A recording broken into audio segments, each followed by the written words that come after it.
Agriculture consumes more than 70% of the world's freshwater resources, mostly for irrigating crops. How we manage those water supplies, especially for agriculture, has been widely discussed. Well, it is a growing challenge that we have to address. We've got a population that's growing to over 9 billion people. We have a limited natural resource.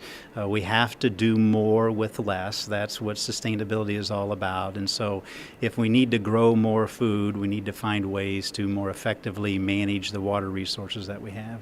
If we look at population projections, it's clear that we will have to get progressively better and better at growing more and more food with equal amounts of water, or in some cases less water. So it's important to understand what we need to do economically, technically, scientifically, and in terms of the institutions to manage water.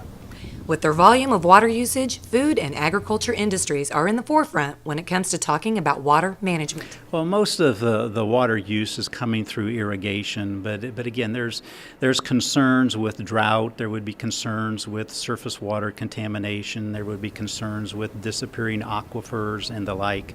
So when we think of what's happening perhaps on the crop production technology side, genetic modification is a way to take a technology and to make a plant more drought resistant so that it doesn't take as much water to grow. There's concerns over meat protein production and the amount of water that it takes to produce a pound of meat. And again, these are all issues that we want to discuss today and other days to manage most effectively. A lot of water issues are very local, and a lot of management for water is very local.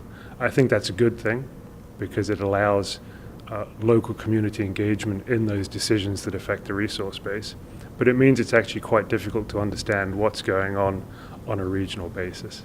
And so a lot of the problems that come are because it's difficult, particularly for high-level decision makers, to really understand how the rules are being implemented at the local level, what's being done at the local level.